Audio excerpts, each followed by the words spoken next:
Hello friends, welcome to our channel. Friends, మనకి తెలంగాణ జిల్లా court and high court ఉద్యోగాలకి సంబంధించి ఇండియన్ జాగ్రఫీ అనేటువంటి టాపిక్ నుండి మనకి 5 to 7 క్వశ్చన్స్ అయితే రావడం జరుగుతుందండి. సో చాలా ఇంపార్టెంట్ టాపిక్ కాబట్టి ఈ వీడియోలో నేను మీకు with images and map pointing తోటి నేను మీకు క్లియర్గా మోస్ట్ ఇంపార్టెంట్ అండ్ రిపీటెడ్ క్వశ్చన్స్కి సంబంధించిన కంప్లీట్ డిస్కషన్ అయితే చేయడం జరుగుతుంది. కాబట్టి ప్రతి ఒక్కరు కూడా వీడియో చివరి వరకు అయితే చూడండి. వీడియోని చూస్తున్నటువంటి వారు మేము మీకు ఇస్తున్నటువంటి ఇన్ఫర్మేషన్ మీకు కంఫర్టబుల్గా మీకు యూస్ఫుల్గా ఉంది అని చెప్పేసి మీరు భావిస్తే ఖచ్చితంగా వీడియోని లైక్ చేసి ఈ వీడియోని మీ ఫ్రెండ్స్కి షేర్ చేసే ప్రయత్నం చేయండి, వారికి యూస్ఫుల్గా ఉంటుంది. అలాగే ఫస్ట్ టైం మన ఛానల్ని విజిట్ చేస్తే సబ్స్క్రైబ్ చేసుకొని బెల్ సింబల్ని యాక్టివేట్ చేసుకోండి. ఫ్రెండ్స్, డీటెయిల్స్లోకి వెళ్లే ముందు మీకు ఒక చిన్న అనౌన్స్మెంట్ అండి. సో మేము ఫ్యూ డేస్లో 25 మాక్ టెస్ట్ పేపర్స్ అయితే యాడ్ చేయబోతున్నాము. 199 రూపీస్ కోర్స్లో యాడ్ చేస్తున్నాము. అలాగే 499 రూపీస్ కోర్స్లో కూడా యాడ్ చేస్తున్నాము. సో 199 రూపీస్ కోర్స్కి 499 రూపీస్ కోర్స్కి డిఫరెన్స్ ఏంటంటే, మీరు 499 రూపీస్ కోర్స్ తీసుకుంటే మీకు వీడియో క్లాసెస్ కూడా అవైలబుల్లో ఉంటాయండి. సో దానితో పాటు 30,000 ప్లస్ బిట్స్ పీడిఎఫ్ మెటీరియల్స్, అలాగే ప్రీవియస్ పేపర్స్, దీనితో పాటు మాక్ టెస్ట్స్ 25 మాక్ టెస్ట్స్ మీరు అన్లిమిటెడ్ ఎన్నిసార్లు అయినా కూడా ఎగ్జామినేషన్ వచ్చేంత వరకు అటెంప్ట్ చేయొచ్చు. అదే మీరు 199 రూపీస్ కోర్స్ తీసుకుంటే మీకు ఇందులో వీడియో క్లాసెస్ ఉండవు. ఓన్లీ మీకు 30,000 ప్రీవియస్ బిట్స్ ఉన్నటువంటి జీకే ఇంగ్లీష్కి సంబంధించిన బైలింగ్వల్లో ఉన్నటువంటి జీకే ఇంగ్లీష్కి సంబంధించినటువంటి బిట్స్ ఉంటాయి.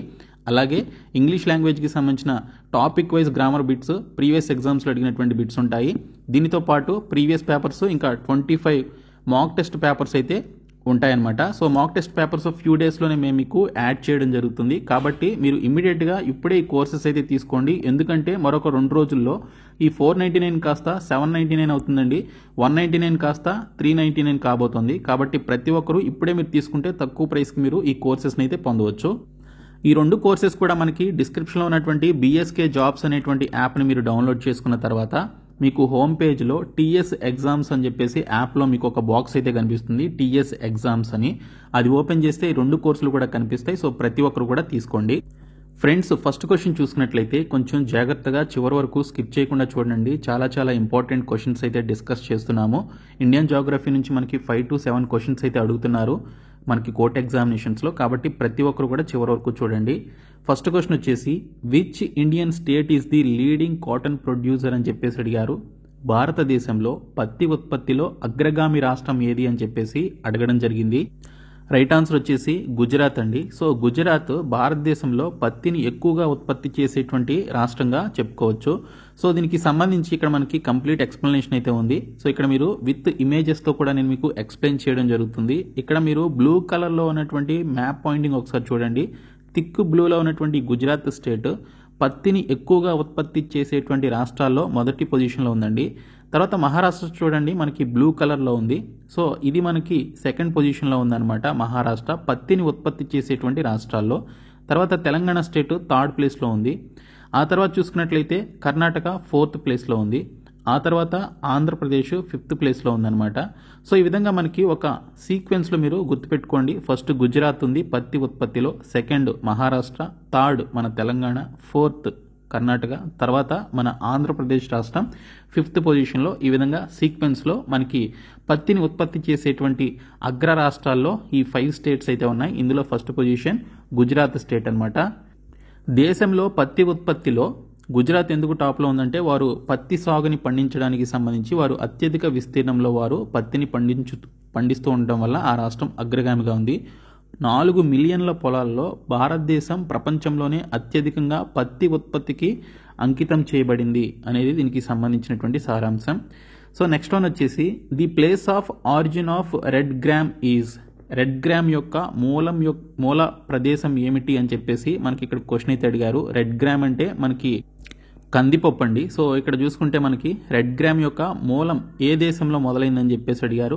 సో ఇక్కడ మనకి భారతదేశం అనేది ఈ రెడ్ గ్రామ్కి సంబంధించిన ఆరిజిన్ అనమాట. సో భారతదేశంలోని ఈ రెడ్ గ్రామ్ అనేటువంటి పంట పండించడం మొదలుపెట్టారు. సో ఇక్కడ మీరు చూడొచ్చు, కొంతమంది ఇది భారతదేశంలో ఉద్భవించిందని మరియు మరికొందరు ఆఫ్రికాలో ఉద్భవించింది అని చెప్పేసి నమ్ముతారు. అయితే కొన్ని అధ్యయనాలు భారతదేశం పంట మూలానికి కేంద్రం అని చెప్పేసి కొన్ని అధ్యయనాలు అయితే ఈ రెడ్ గ్రామ్ అనేది భారతదేశమే ఈ పంటని మొదటిసారిగా పండించింది అని చెప్పేసి కొన్ని అధ్యయనాలు చెప్తున్నాయి. కాబట్టి సో ఈ రెడ్ గ్రామ్కి సంబంధించిన పంటకి మూల దేశం భారతదేశం.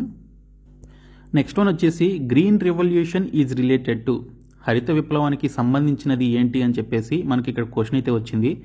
గ్రీన్ రెవల్యూషన్ మనకి థర్డ్ 5 year ప్లాన్లో మనకి ఇంట్రడ్యూస్ చేశారండి. ఓకే, మనకి 5 yearsకి ఒకసారి మనకి 5 years ప్లాన్స్ని ఇంట్రడ్యూస్ చేస్తూ వచ్చారు కదా 1951 నుంచి. సో మొదటి 5 year ప్లాన్ అనేది 1951లో స్టార్ట్ అయింది, అది 1956 వరకు కొనసాగింది.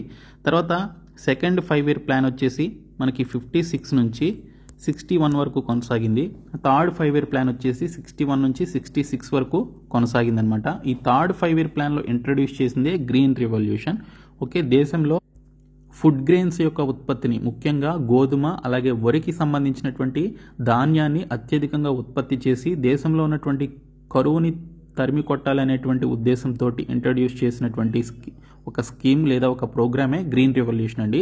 సో ఈ గ్రీన్ రెవల్యూషన్కి ఆద్యుడు లేదా పితామహుడు ఎవరు అంటే స్వామి ఎంఎస్ స్వామినాథన్ గారండి. ఇండియాలో ఎంఎస్ స్వామినాథన్ గారు చాలా ప్రత్యేకమైనటువంటి వ్యక్తి, సో చాలా గొప్ప వ్యక్తి అనమాట. ఈ గ్రీన్ రెవల్యూషన్ రావడానికి కారణం కూడా ఆయనే అనమాట.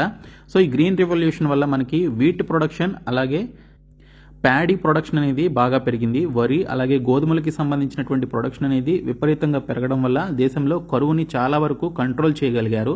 సో ఇది మనకి థర్డ్ 5 year ప్లాన్లో, ఓకే, 3వ పంచవర్ష ప్రణాళిక టైంలో దీన్ని ఇంట్రడ్యూస్ చేశారనమాట. సో ఇక్కడ మనకి చూసుకుంటే గ్రీన్ రెవల్యూషన్ అనేది వీట్ ప్రొడక్షన్కి సంబంధించింది. ఓకే, గోధుమ ఉత్పత్తికి సంబంధించినటువంటి ఒక ప్రోగ్రామ్ లేదా స్కీమ్గా చెప్పుకోవచ్చు. సో ఇక్కడ మీరు చూడండి, మీరు ఇమేజెస్లో కూడా చూడొచ్చు, వరి అలాగే గోధుమకి సంబంధించినటువంటి ఉత్పత్తిని అత్యధికంగా పెంచడం కోసం థర్డ్ 5 year ప్లాన్ టైంలో ఈ యొక్క గ్రీన్ రెవల్యూషన్ అనేటువంటి కార్యక్రమాన్ని తీసుకొచ్చి ఎక్కువగా నిధుల్ని కేటాయించి సో ఈ ఫుడ్ గ్రెయిన్స్ పెరగడానికి కావాల్సినటువంటి ఎరువుల్ని రైతులకి సప్లై చేసి ఎక్కువగా ఈ ఫుడ్ గ్రెయిన్స్ని పెంచే ప్రయత్నం చేశారు. సో అందువల్ల మన దేశంలో చాలా వరకు కరువు అనేది తగ్గడం జరిగింది. సో ఇక్కడ చూసుకుంటే హరిత విప్లవం అనేది అధిక దిగుబడినిచ్చే రెల్లు రకాలను ఉపయోగించి ఆహార ధాన్యాల ఉత్పత్తిని, ప్రధానంగా గోధుమలు మరియు ఎరువులు ఉపయోగించడం మరియు మెరుగైనటువంటి నీటిపారుదల సౌకర్యాలను అందించడాన్ని సూచిస్తుంది. నెక్స్ట్ క్వశ్చన్ వచ్చేసి which state is called the rice bowl of India? భారతదేశంలోని ఏ రాష్ట్రాన్ని రైస్ బౌల్ ఆఫ్ ఇండియా అని పిలుస్తారు? సో మనందరికీ తెలిసిందే, సో ఆంధ్రప్రదేశ్ రాష్ట్రాన్ని రైస్ బౌల్ ఆఫ్ ఇండియా అని చెప్పేసి పిలుస్తారండి. ఆంధ్రప్రదేశ్ పంజాబ్తో పాటు ఇప్పుడు పోటీ పడుతూ వాటిని దాటి కూడా ఇప్పుడు తెలంగాణ రాష్ట్రం రైస్ని అయితే ప్రొడ్యూస్ చేస్తుందండి. సో వచ్చినటువంటి నీటి యొక్క వినియోగం వల్ల విపరీతంగా తెలంగాణ రాష్ట్రం కూడా కొన్ని కోట్ల టన్స్లో వారు ప్రొడక్షన్ అయితే చేస్తున్నారు. సో ఇక్కడ చూసుకుంటే ఈ పేరు వచ్చేసి రైస్ బౌల్ ఆఫ్ ఇండియా అని చెప్పేసి ఏ రాష్ట్రాన్ని పిలుస్తారు అంటే ఆంధ్రప్రదేశ్ రాష్ట్రాన్ని పిలవడం జరుగుతుంది. మనందరికీ తెలిసినటువంటి క్వశ్చనే. So Andhra Pradesh rice bowl of India అని పిలువబడుతుంది ఎందుకంటే దాని పెద్ద వరి ఉత్పత్తి మరియు వరి సాగుకు అనుకూలమైనటువంటి పరిస్థితులు ఆ రాష్ట్రంలో ఉండడం వల్ల అత్యధిక దిగుబడి అయితే రావడం జరుగుతుంది. నెక్స్ట్ క్వశ్చన్ వచ్చేసి pegging is a useful phenomenon in.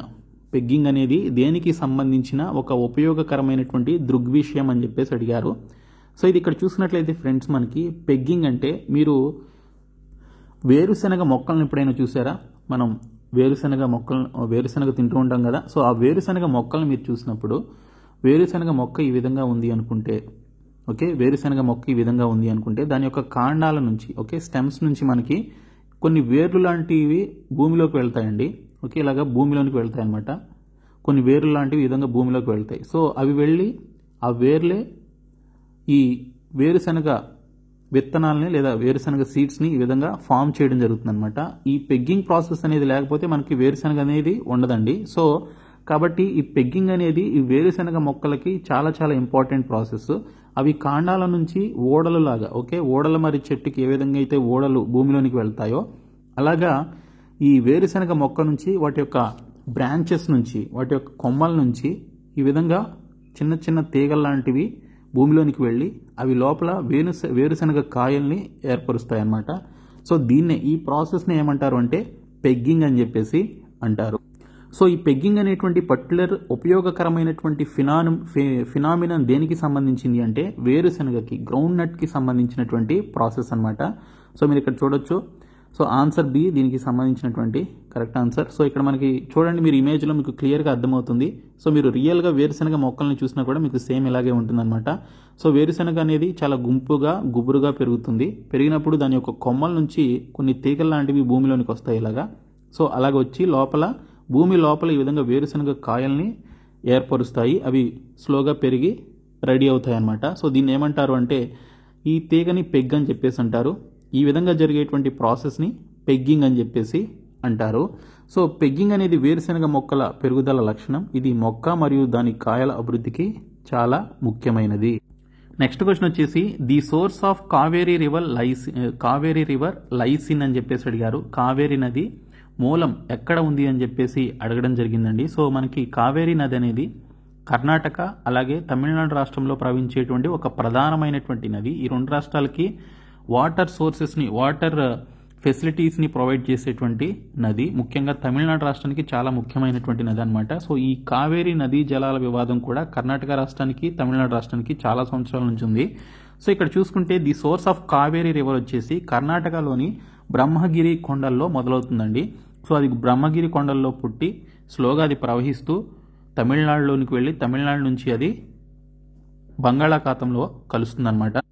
So ఇక్కడ మీరు చూడొచ్చు, ఆప్షన్ ఏ దీనికి సంబంధించినటువంటి రైట్ ఆన్సర్. ఇక్కడ మీరు మ్యాప్లో చూసుకున్నట్లయితే ఇక్కడ బ్రహ్మగిరి హిల్స్ దగ్గర ఈ కర్ణాటకలో ఉన్నటువంటి ఈ పర్టికులర్ ఏరియాలో ఈ కావేరీ నది అనేది ఉద్భవిస్తుంది. దాని యొక్క సోర్స్ అదే అనమాట, దాని యొక్క పుట్టుక అదే. సో అక్కడ ఉద్భవించి లేదా అక్కడ పుట్టి ఇలా స్లోగా ప్రవహిస్తూ ఈ విధంగా తమిళనాడులోనికి వచ్చిన తర్వాత చివరికి బే ఆఫ్ బెంగాల్లో బంగాళాఖాతంలో కలుస్తుంది. సో కావేరీ నది కర్ణాటకలోని కూర్గు జిల్లాలో అండి. కూర్గు జిల్లాలోని తలకావేరి వద్ద 1341 మీటర్ల ఎత్తులో పశ్చిమ కనుమలలోని కొండల బ్రహ్మగిరి శ్రేణుల్లో ఇది పుడుతుంది. 1341 మీటర్ల ఎత్తులో ఉన్నటువంటి పశ్చిమ కనుమలు ఏవైతే ఉన్నాయో ఇవన్నీ కూడా మనకి మన భారతదేశానికి లెఫ్ట్ సైడ్ ఉండేటువంటి ముంబై నుంచి కింద కేరళ వరకు విస్తరించి ఉంటాయి కదా మనకి వెస్టర్న్ ఘాట్స్ లేదా పశ్చిమ కనుమలు అని చెప్పేసి అంటాం. సో ఈ పశ్చిమ కనుమల్లో 1341 మీటర్ల ఎత్తులో ఉన్నటువంటి ఈ బ్రహ్మగిరి శ్రేణులో ఈ యొక్క కావేరీ నది అనేది పుడుతుంది. నెక్స్ట్ క్వశ్చన్ చాలా ఇంపార్టెంట్ క్వశ్చన్ అండి. The maximum irrigation potential of India is created through. భారతదేశం యొక్క గరిష్ట నీటిపారుదల సామర్థ్యం దీని ద్వారా సృష్టించబడుతుంది అని చెప్పేసి అడిగారు. సో ఇక్కడ చూసుకుంటే మనకి భారతదేశంలో మనకి mini projects and major projects ద్వారా మనకి నీటిపారుదల సామర్థ్యం అయితే సృష్టించబడుతుందండి. సో ఇరిగేషన్ పొటెన్షియల్ అనేది మనకి minor projects and major projects ద్వారా మనకైతే జరుగుతుంది. సో ఇక్కడ మీరు చూడొచ్చు. సో ఆప్షన్ ఏ దీనికి సంబంధించినటువంటి రైట్ ఆన్సర్. సో దీనికి సంబంధించినటువంటి పై చార్ట్ చూసుకుంటే వాటర్ రిసోర్సెస్ మనకి ఏ పర్టికులర్ పార్ట్ నుంచి ఎక్కువగా ఉందనేది మీరు ఇక్కడ చూడొచ్చు. ట్యూబ్ వెల్స్ నుంచి మనకి 46% ఉందండి, క్యానల్స్ నుంచి 24%, ట్యాంక్స్ నుంచి 3%, తర్వాత అదర్ సోర్సెస్ నుంచి 11%, అదర్ వెల్స్ నుంచి. సో మనకి బోరుబావులు కాకుండా ఇంకా పూర్వకాలంలో మనం తవ్వుకుని ఉన్నటువంటి పూర్వకాలపు టైప్ ఆఫ్ బావులు ఏవైతే ఉంటాయో ఆ బావుల నుంచి ఒక 60% అనుకోవచ్చు. సో ట్యూబ్ వెల్స్ నుంచి అయితే 46% ట్యూబ్ వెల్స్ నుంచే మనం నీటిపారుదల సౌకర్యాన్ని అయితే కలిగి ఉన్నాము. తర్వాత 24% క్యానల్స్ నుంచి, ఆ తర్వాత అదర్ బావుల నుంచి 60%, ఇంకా మనకి అదర్ సోర్సెస్ ఏవైతే ఉన్నాయో కాలువలు కాకుండా ఇంకా వేరే సోర్సెస్ నుంచి 11%, ట్యాంక్స్ నుంచి 3%. కొన్ని ఏరియాస్లో ట్యాంక్స్ ద్వారా కూడా నీటి సౌకర్యం లేనటువంటి ప్రాంతంలో ట్యాంక్స్ ద్వారా వాటర్ని తీసుకువెళ్ళి మొక్కల్ని తడుపుతూ ఉంటారు. సో అది 3% అయితే ఉంది. సో ఈ విధంగా వాటర్ యొక్క ఇరిగేషన్కి సంబంధించినటువంటి ఈ పర్టికులర్ షేర్ అయితే ఉంది. ఈ క్వశ్చన్ చాలా ఎగ్జామినేషన్స్లో అడిగారండి. సో నెక్స్ట్ క్వశ్చన్ వచ్చేసి మనకి the snow covered Gephan lake is located in. మంచుతో కప్పడినటువంటి గిఫాన్ లేక్ లేదా గిఫాన్ సరస్సు ఎక్కడ ఉంది అని చెప్పేసి అడిగారు. ఇది హిమాచల్ ప్రదేశ్లో ఉందండి. సో హిమాచల్ ప్రదేశ్లో ఇది మంచుతో కప్పబడి ఉంటుందన్నమాట. ఎప్పుడు కూడా మీరు ఇక్కడ చూడొచ్చు ఇమేజ్లో. సో ఇది ఎప్పుడు కూడా మంచుతో కప్పబడి ఉండేటువంటి సరస్సు. సో ఇది సమ్మర్లో తీసినటువంటి ఇమేజ్గా మనం గమనించవచ్చు. సో మనకి వింటర్ సీజన్లో ఎక్కువగా కూడా ఇది మంచుతో కప్పబడి ఉంటుంది. మిగిలినటువంటి సీజన్స్లో కూడా కొంతవరకు మంచుతో కప్పబడి ఉండేటువంటి సరస్సు ఇది. సో హిమాచల్ ప్రదేశ్లోని లాహోల్ ప్రాంతంలో మంచుతో కప్పబడినటువంటి గిఫాన్ సరస్సు ఉంది. ఇది మనాలి పట్టణం నుంచి 2 గంటల ప్రయాణంలో ఉన్నటువంటి సిస్సు గ్రామం నుండి ఇది ప్రారంభమవుతుందని చెప్పేసి దీనికి సంబంధించిన కంప్లీట్ ఎక్స్ప్లెనేషన్.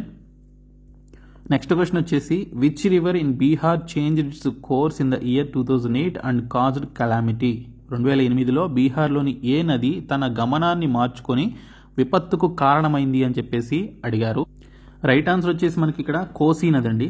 కోసీ నది మనకి ఇక్కడ బీహార్కి చూసుకుంటే సార్ ఆఫ్ బీహార్ అని చెప్పేసి కూడా చెప్పుకోవచ్చు. ఇది 2008లో దాని యొక్క గమనాన్ని మార్చుకుని దాని యొక్క కోర్స్ని మార్చుకుని డైరెక్షన్ని మార్చుకొని బీహార్లో చాలా వరకు ప్రాంతాన్ని ముంచివేయడం వల్ల 2008లో ఒక పెద్ద విపత్తు అయితే బీహార్ రాష్ట్రానికి రావడం జరిగింది. సో కోసీ అనేటువంటి రివర్ అనమాట. సో ఇక్కడ మనం చూసుకున్నట్లయితే ఇక్కడ ఇమేజ్లో మీరు గమనించవచ్చు. సో కోసీ రివర్ అనేది మనకి నేపాల్ నుంచి ఇలా వస్తుందన్నమాట. ఇలా వచ్చి గంగా నదిలో కలుస్తుంది. సో ఇక్కడ మీరు పెద్ద నది ఇది. సో కోసీ రివర్ అని చెప్పేసి అంటాము. సో ఇది 2008లో అక్కడ బాగా వర్షాలు వచ్చినప్పుడు నదీ ప్రవాహం బాగా వచ్చినప్పుడు దాని యొక్క కోర్స్ని మార్చుకుని డైరెక్షన్ని మార్చుకొని అది బీహార్లోని కొన్ని ప్రాంతాలకి సడన్గా విస్తరించడం వల్ల బీహార్ అనేది 2008లో మునిగిపోయిందనమాట చాలా వరకు ప్రాంతం. సో దాన్ని 2008 డిజాస్టర్ అని చెప్పేసి కూడా అంటారు బీహార్కి సంబంధించి. సో ఇక్కడ చూసుకుంటే ఇండో నేపాల్ సరిహద్దు సమీపంలోని కోషికట్ట కుసాహా వీడిసి సున్సారి జిల్లా నేపాల్ వద్ద 18 ఆగస్టు 2008న ఇది విరిగిపోయిందనమాట. కోషికట్ట కోసి ఆనకట్ట అనేది విరిగిపోయింది. అది నదీ గమనాన్ని మార్చింది మరియు అనేక దశాబ్దాలుగా వరదలు లేని ప్రాంతాలను ముంచెత్తడం జరిగిందనమాట. సో బీహార్లోని ఉత్తర ప్రాంతంలో 2.3 మిలియన్ల మంది ప్రజలు వరద ప్రభావితం కావడం జరిగింది. సో 2.3 అంటే 23 లక్షల మంది ప్రజలు ఆ రోజు వరదల్లో మునిగిపోయారు. నెక్స్ట్ క్వశ్చన్ వచ్చేసి the reservoir GB Pant Sagar is located on which river. GB Pant Sagar reservoir ఏ నదిపై ఉంది అని చెప్పేసి అడిగారు. రైట్ ఆన్సర్ వచ్చేసి రిహాండ్ అనేటువంటి నదిపై ఇది నిర్మించడం జరిగిందండి. జీబీ పంత్ సాగర్ అనేటువంటి నదిని రిహాండ్ అనేటువంటి నదిపై నిర్మించడం జరిగింది. సో ఇక్కడ మీరు చూసుకున్నట్లయితే గోవింద్ బల్లభ్ పంత్ సాగర్ రిజర్వాయర్ సోన్ నదికి ఉపనది అయినటువంటి రిహాండ్ నదిపై ఉంది. గోవింద్ బల్లభ్ పంత్ సాగర్ భారతదేశంలో అతిపెద్ద కృత్రిమ సరస్సు మరియు దీన్ని రీహాండ్ డ్యామ్ అని చెప్పేసి కూడా పిలుస్తారు. ఆనకట్ట ఉత్తరప్రదేశ్లోని సోన్భద్ర జిల్లాలో ఉంది మరియు రిజర్వాయర్ ప్రాంతం మధ్యప్రదేశ్ మరియు ఉత్తరప్రదేశ్ సరిహద్దుల్లో ఉంది. ఆనకట్ట పరివాహక ప్రాంతం ఉత్తరప్రదేశ్, మధ్యప్రదేశ్ మరియు ఛత్తీస్గఢ్లో విస్తరించి ఉంది అనేది దీనికి సంబంధించిన కంప్లీట్ ఎక్స్ప్లెనేషన్. నెక్స్ట్ క్వశ్చన్ వచ్చేసి the reverse of south India mainly have which of the following drainage patterns. దక్షిణ భారతదేశంలోని నదులు ప్రధానంగా కింది వాటిలో ఏ పారుదల నమూనాలను కలిగి ఉంటాయి అని చెప్పేసి అడిగారు. ఇవి డెండ్రిక్ ప్యాటర్న్ ని కలిగి ఉంటాయండి. డెండ్రిక్ ప్యాటర్న్ అదేంటనేది కూడా నేను మీకు చూపిస్తాను. దక్షిణ భారతదేశంలోని నదులు ప్రధానంగా డెండ్రిక్ డ్రైనేజ్ నమూనాను కలిగి ఉంటాయి. ఈ నమూనా సక్రమంగా మరియు చెట్టు కొమ్మ ఆకారంలో ఉంటుంది. ఇది ఏకరీతి రాతి నిర్మాణంతో భూభాగంలో అభివృద్ధి చెందుతుంది మరియు తప్పులు మరియు జాయింటింగ్ చాలా తక్కువగా ఉంటాయి అనేది దీనికి సంబంధించిన ఎక్స్ప్లెనేషన్. ఇక్కడ డెండ్రిక్ డ్రైనేజ్ ప్యాటర్న్ ని ఇక్కడ సౌత్ ఇండియాలో ఉన్నటువంటి రివర్స్ వాటి యొక్క ఈ ప్యాటర్న్ ని కలిగి ఉంటాయన్నమాట. సో ఇక్కడ మీరు చూడొచ్చు డిఫరెంట్ టైప్స్ ఆఫ్ ప్యాటర్న్స్ అయితే ఉన్నాయి. డ్రైనేజ్ ప్యాటర్న్స్ అంటే ఆ నదులకి సంబంధించినటువంటి వాటి యొక్క ప్రవాహం అనమాట. నీటిపారుదల ప్రవాహం ఈ విధంగా ఈ పర్టికులర్ ప్యాటర్న్స్లో అయితే ఉంటుంది. డెండ్రిక్ ప్యాటర్న్ అంటే ఈ విధంగా ఉంటుంది. సో మీరు ఫస్ట్ ఇమేజ్ ఇక్కడ చూడొచ్చు. ఈ డెండ్రిక్ ప్యాటర్న్ ఏంటంటే సో కొండలు కోణాల్లో మొదలైనటువంటి ఆ నీటి ప్రవాహం ఇలాగ కిందకి వచ్చి ఒక సింగిల్ డైరెక్షన్ అయితే ఏర్పాటు చేస్తాయి. ఫస్ట్ ఏమో ఎక్కడో ఒక కొండల్లో వాగుల్లో ఎక్కడెక్కడో పుడుతుందనమాట. సో ఆ వర్షం నీరంతా కూడా ఇలాగా వచ్చి మనకి ఒక సింగిల్ నదిలోనికి రావడం జరుగుతుంది. ఒక సింగిల్ ప్రవాహంలోనికి రావడం జరుగుతుంది. గోదావరి అయినా కృష్ణ అయినా సేమ్ ఇలాగే ఉంటాయి. సో ఈ ప్యాటర్న్ ఏమంటారు అంటే డెండ్రిక్ ప్యాటర్న్ అని చెప్పేసి అంటారు. ఇక్కడ మీరు చూడొచ్చు. సో ఈ విధంగా పుడుతుందన్నమాట. పుట్టి ఒక సింగిల్ పాత్ని క్రియేట్ చేసుకుంటాయి అవి వాటర్ ప్రవాహానికి సంబంధించి. సో దీన్ని డెండ్రిక్ ప్యాటర్న్ అని చెప్పేసి అంటారు. సో మరొక ప్యాటర్న్ వచ్చేసి రేడియల్ ప్యాటర్న్ అనమాట. సో కొండ ఎలా ఉంది అనుకుంటే సో కొండ మీద నుంచి వచ్చేటువంటి వానంతా కూడా అది ఒక్కొక్క ప్రవాహాన్ని ఏర్పరుస్తాయి. సో దీన్ని వచ్చేసి రేడియల్ ప్యాటర్న్ అని చెప్పేసి అంటారు. తర్వాత ట్రెల్స్ ప్యాటర్న్. ట్రెల్స్ ప్యాటర్న్ వచ్చేసి ఒక సైడ్ నుంచి ప్రవహిస్తాయి అనమాట. సో ఇలాగా సైడ్ నుంచి కలుస్తాయి. దాన్ని ట్రెల్స్ ప్యాటర్న్ అని చెప్పేసి అంటారు. మరొక ప్యాటర్న్ వచ్చేసి రెక్టాంగులర్ ప్యాటర్న్. ఇది రెక్టాంగులర్ ప్యాటర్న్ అనేది సౌత్ ఇండియాలో ఉండదు. తర్వాత ఇర్రెగ్యులర్ ప్యాటర్న్. దానికంటే ఒక పర్టికులర్ ఫామ్ అనేది ఉండదు అనమాట. సో ఇర్రెగ్యులర్గా ఎలా పడితే అలాగా ప్రవహిస్తూ ఉంటాయి. దాన్ని irregular pattern of reverse flow అని చెప్పేసి అంటారు. ఓకే, సో ఇక్కడ చూసుకుంటే దక్షిణ భారతదేశంలో నదులు ప్రధానంగా డెండ్రిక్ డ్రైనేజ్ నమూనాను కలిగి ఉంటాయి. ఈ నమూనా సక్రమంగా మరియు చెట్టు కమ్మ ఆకారంలో ఉంటుందన్నమాట. ఇది ఏకరీతి రాతి నిర్మాణంలో భూభాగంలో అభివృద్ధి చెందుతుంది. నెక్స్ట్ వన్ వచ్చేసి which one among the following Indian rivers originates in Maharashtra and flows through Karnataka and Andhra Pradesh to meet the Bay of Bengal in Andhra Pradesh coast అని చెప్పేసి ఇచ్చారు. సో సింపుల్గా కృష్ణానది గురించి అడిగారండి. సో కృష్ణానది మనకి మహారాష్ట్రలో పుడుతుంది. అది మహారాష్ట్రలో పుట్టి ఆ తర్వాత కర్ణాటకలో ప్రవహించి ఆ తర్వాత ఆంధ్రప్రదేశ్ అండ్ తెలంగాణ మధ్యన అది ప్రవహించి ఆంధ్రప్రదేశ్ గుండా హంసల దీవి వద్ద బంగాళాఖాతంలో కలుస్తుంది. అదే కృష్ణానది. సో మనందరికీ తెలిసిందే. So answer B right answer దీనికి సంబంధించి. సో ఇక్కడ మనం చూడొచ్చు. సో మహారాష్ట్రలో పుడుతుంది, అలా ప్రవహిస్తూ కర్ణాటక గుండా ఆంధ్రప్రదేశ్లోనికి వచ్చి ఈ విధంగా హంసల దీవి అని చెప్పేసి అంటారు కృష్ణానదిలో. అక్కడ మనకి బంగాళాఖాతంలో కలుస్తుంది. ఓకే, నెక్స్ట్ వన్ వచ్చేసి which river among the following does not join the Ganga river from the left అని చెప్పేసి ఇచ్చారు. కింది వాటిలో ఏ నది ఎడమ వైపు నుండి గంగా నదిలో కలుస్తుంది అని చెప్పేసి అడిగారండి. సో ఎడమ వైపు నుండి గంగా నదిలో కలిసేది సన్ రివర్. ఓకే, సారీ, ఇది సన్ రివర్, ఇది లేదా సోన్ రివర్ అని చెప్పేసి అంటారు. సన్ రివర్ అండి. సన్ రివర్ ఈ గంగా నదిలో ఎడమ వైపు నుంచి వచ్చి కలుస్తుంది. సో ఇక్కడ మీరు చూడొచ్చు మ్యాప్లో మన వ్యూ డైరెక్షన్ ఇటువైపు ఉంది అనుకుంటే అప్పుడు మనకి ఇది లెఫ్ట్ సైడ్ అవుతుంది, ఇది రైట్ సైడ్ అవుతుంది. సో ఇక్కడ మనకి సన్ రివర్ అనేది ఇక్కడ ఈ విధంగా ప్రవహించి గంగా నదిలో కలుస్తుంది. సో అదే సన్ లేదా సోన్ రివర్ అని చెప్పేసి అంటారు. నెక్స్ట్ వన్ వచ్చేసి వెస్ట్వర్డ్ ఫ్లోయింగ్ రివర్స్ ఆర్ పశ్చిమ దిశగా ప్రవహించేటువంటి నదులు ఏంటి అని చెప్పేసి అడిగారు. సో పశ్చిమ దిశగా ప్రవహించేటువంటి నదులు మనందరికీ బాగా తెలిసినటువంటి ఆన్సరే, చాలా ఇంపార్టెంట్ క్వశ్చన్స్ కూడా ఇవి. సో నర్మదా తపతి నదులు అనేవి సో అవి పశ్చిమ దిశగా ప్రవహిస్తూ అరేబియా మహాసముద్రంలో కలుస్తాయన్నమాట. సో ఈ విధంగా పశ్చిమ దిశగా ప్రవహిస్తూ అవి అరేబియా సముద్రంలో, అరేబియా మహాసముద్రం కాదు, అరేబియా సముద్రంలో కలుస్తాయి. సో ఇక్కడ మీరు మ్యాప్లో చూడొచ్చు, నర్మదా అండ్ తపతి నదులు ఈ విధంగా అరేబియా సముద్రంలో కలవడం జరుగుతుంది పశ్చిమ దిశగా ప్రవహిస్తూ. సో ఆ రెండు నదులే మన భారతదేశంలో మిగిలినటువంటి నదులన్నిటికీ కూడా ఆపోజిట్లో డైరెక్షన్ అయితే ఉంటుంది. సో కాబట్టి మీరు ఇక్కడ ఇది గమనించాలి. నర్మదా మరియు తపతి పశ్చిమాన ప్రవహించే నదులు, కానీ రప్తి అనేది నేపాల్లో పశ్చిమాన ప్రవహించే నది, ఆపై భారతదేశంలోని గంగా నదిలో కలుస్తుంది. సో రప్తి అనేటువంటి నది కూడా ఉంది చూడండి ఇక్కడ. సో రప్తి అనేటువంటి నది అది నేపాల్లో పుడుతుంది, నేపాల్లో పశ్చిమాన ప్రవహించేటువంటి నది అనమాట. సో అది నేపాల్లో పుట్టి పశ్చిమాన ప్రవహిస్తూ గంగా నదిలో కలుస్తుంది. Next question, the Chukka power project was build by India in.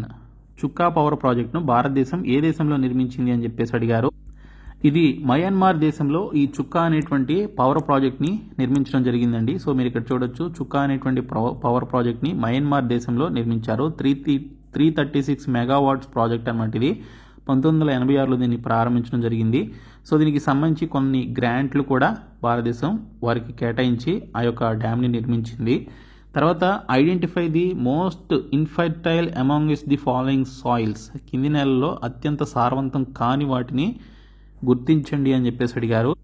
So అవి వచ్చేసి లాటరైట్ సాయిల్స్ అండి. లాటరైట్ సాయిల్స్ అత్యంత సారవంతం కానటువంటి నేలలుగా చెప్పుకోవచ్చు. నెక్స్ట్ క్వశ్చన్ వచ్చేసి which one among the following countries is known for very important uranium ore deposits. కింది వాటిలో అత్యంత ముఖ్యమైనటువంటి యురేనియం ధాతువు నిక్షేపాలకు ప్రసిద్ధి చెందినటువంటి దేశం ఏది అని చెప్పేసి అడిగారు. సో దీనికి సంబంధించిన రైట్ ఆన్సర్ వచ్చేసి ఆస్ట్రేలియా అండి. సో ఆస్ట్రేలియాలో ఎక్కువగా యురేనియం నిక్షేపాలు అయితే ఎక్కువగా ఉంటాయి. ఆ తర్వాత చూసుకున్నట్లయితే కజకిస్తాన్, కెనడా, రష్యా దేశాలు నెక్స్ట్ పొజిషన్లో అయితే ఉంటాయి. ఇక్కడ మీరు మ్యాప్లో చూడొచ్చు, ఆస్ట్రేలియా దగ్గర 1.7 మిలియన్ దీనికి సంబంధించిన మిలియన్ టన్స్ ఆఫ్ యురేనియం ఓర్స్ అయితే వారి దగ్గర డిపాజిట్స్ ఉన్నాయన్నమాట, నిక్షేపాలు. సో తర్వాత చూసుకున్నట్లయితే మనకి కజకిస్తాన్ 8,15,000 అండి. ఆ తర్వాత కెనడా అయితే ఉంటుంది. సో కెనడాలో 5,89,000.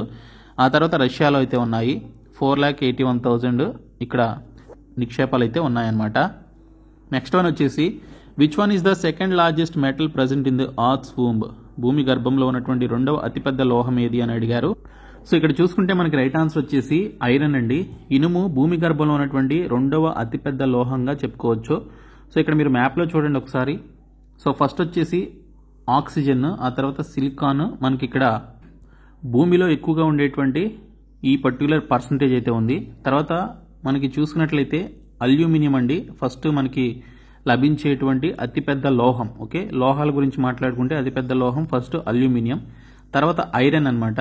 సో ఐరన్ మనకి ఇక్కడ 6% ఉంది. తర్వాత మెగ్నీషియం 4%, కాల్షియం 2.4%, అదర్స్ వచ్చేసి 5.6% అయితే ఉంది. సో మనకి ఐరన్ అనేది second most largest metal present in the ఆత్స్వోమ్గా చెప్పుకోవచ్చు, భూమి గర్భంలో లభించేటువంటి లోహంగా చెప్పుకోవచ్చు అనమాట. సో ఫస్ట్ వచ్చేసి అల్యూమినియం 8% అయితే ఉంటుంది. నెక్స్ట్ వన్ వచ్చేసి which one of the following is the lowest atmospheric layer, కింది వాటిలో అత్యల్ప వాతావరణ పొర కలిగింది ఏది అని చెప్పేసి అడిగారు. సో మనందరికీ తెలిసిందే ట్రోపోస్పియర్ అండి. ట్రోపోస్పియర్ అత్యల్ప వాతావరణ పొర కలిగింది మన యొక్క ఆకాశంలో అనేది మనకి తెలిసిందే. సో ఇక్కడ మీరు చూడొచ్చు మ్యాప్లో కూడా ఈ పర్టికులర్ ఇమేజ్లో చూస్తే ఫస్ట్ మనకి ట్రోపోస్పియర్ అండి. సో ట్రోపోస్పియర్ వచ్చేసి మనకి ఒక 12 to 18 కిలోమీటర్స్ జీరో నుంచి కింద భూమి నుంచి మ్యాక్సిమం 12 కిలోమీటర్స్ నుంచి 18 కిలోమీటర్స్ వరకు దాని యొక్క డిస్టెన్స్లో ఆ డిస్టెన్స్లో అయితే ట్రోపోస్పియర్ అయితే విస్తరించి ఉంటుంది. సో ఇందులో మనకి ట్రావెల్ చేసేవి ఏంటంటే హాట్ బెలూన్స్, అలాగే విమానాలు మనకి ఇక్కడ తిరుగుతూ ఉంటాయి. తర్వాత మనకి స్ట్రాటోస్పియర్ చూసుకున్నట్లయితే మనకి ఈ స్ట్రాటోస్పియర్ వచ్చేసి భూమి నుంచి 11 కిలోమీటర్ల నుంచి 50 కిలోమీటర్ల మధ్యది విస్తరించి ఉంటుంది. తర్వాత మెసోస్పియర్ మనకి ఇక్కడ 40 కిలోమీటర్స్ లేదా 50 కిలోమీటర్స్ నుంచి భూమి నుండి 80 కిలోమీటర్స్ నుంచి 90 కిలోమీటర్స్ వరకు అది మెసోస్పియర్ విస్తరించి ఉంటుంది. తర్వాత మనకి థర్మోస్పియర్ ఇది 90 కిలోమీటర్స్ నుంచి 800 కిలోమీటర్స్ వరకు విస్తరించి ఉంటుంది. తర్వాత ఎగ్జోస్పియర్ వచ్చేసి 800 కిలోమీటర్స్ నుంచి 3000 కిలోమీటర్స్ వరకు ఎగ్జోస్పియర్ ఉంటుంది. ఈ ఎగ్జోస్పియర్లోనే మనకి రాకెట్స్, శాటిలైట్స్ అన్నీ కూడా ఉంటాయి. సో ఈ విధంగా లేయర్స్గా మనకి అట్మాస్ఫియరిక్ లేయర్స్ అయితే ఉన్నాయి. లోయెస్ట్ వచ్చేసి ట్రోపోస్పియర్ అనమాట. ఓకే, సో మనందరికీ తెలిసిందే. సో నెక్స్ట్ వన్ వచ్చేసి in which region does rainfall occur through the year అని చెప్పేసి అడిగారు. ఏ ప్రాంతంలో ఏడాది పొడవునా వర్షాలు కురుస్తాయి అని చెప్పేసి అడగడం జరిగింది. రైట్ ఆన్సర్ వచ్చేసి భూమధ్య రేఖకు దగ్గరగా ఉన్నటువంటి ప్రాంతాల్లో ఈక్విటేరియల్ రీజియన్ మనకి ఎక్కువగా వర్షాలు అనేవి కురుస్తూ ఉంటాయండి. సో ఇక్కడ మీరు చూడొచ్చు. సో ఇక్కడ మనకి ఈ విధంగా మ్యాప్లో అయితే ఉంది. ఈక్విటేరియల్ రీజియన్ ఏదైతే ఉందో ఆ ఏరియాలో మనకి ఎక్కువగా వర్షాలు అనేవి పడుతూ ఉంటాయి. భూమధ్య రేఖకు 5 డిగ్రీల ఉత్తరం మరియు దక్షిణాన 10 డిగ్రీల మధ్య భూమధ్యరేఖ వాతావరణం కనిపిస్తుంది. భూమధ్యరేఖ ప్రాంతంలో అవపాతం భారీగా ఉంటుంది. 60 అంగుళాలు మరియు 106 అంగుళాల మధ్య ఉంటుంది. ఇది ఏడాది పొడవునా బాగా పంపిణీ చేయబడుతుంది అనమాట ఈ అవపాతం అనేది. సో ఇది సమృద్ధిగా వర్షపాతం కారణంగా ఉష్ణమండల వర్షారణ్య వాతావరణం సాధారణంగా ఈ భూమధ్యరేఖకు ఉత్తరం మరియు దక్షిణంగా 5 డిగ్రీల లోపల అక్షాంశాల వద్ద కనిపిస్తుంది. సో ఇవ్వండి కొన్ని ఇంపార్టెంట్ ఇండియన్ జాగ్రఫీకి సంబంధించినటువంటి బిట్స్. ఇంకా మీకు ఏ క్లాసెస్ కావాలనేది కింద కామెంట్స్లో తెలపండి. మేము మీకు ప్రొవైడ్ చేస్తున్నటువంటి 499 రూపీస్ కోర్సు, అలాగే 199 రూపీస్ కోర్స్ ఖచ్చితంగా తీసుకోండి. డిస్క్రిప్షన్లో మీకు యాప్ అయితే ప్రొవైడ్ చేస్తాం. సో ప్రతి ఒక్కరు కూడా తీసుకునే ప్రయత్నం చేయండి. ఫ్యూ డేస్లో వాటి యొక్క ప్రైసెస్ కూడా పెరుగుతున్నాయి. మాక్ టెస్ట్ సిరీస్ కూడా యాడ్ చేయబోతున్నాం. Thank you so much guys.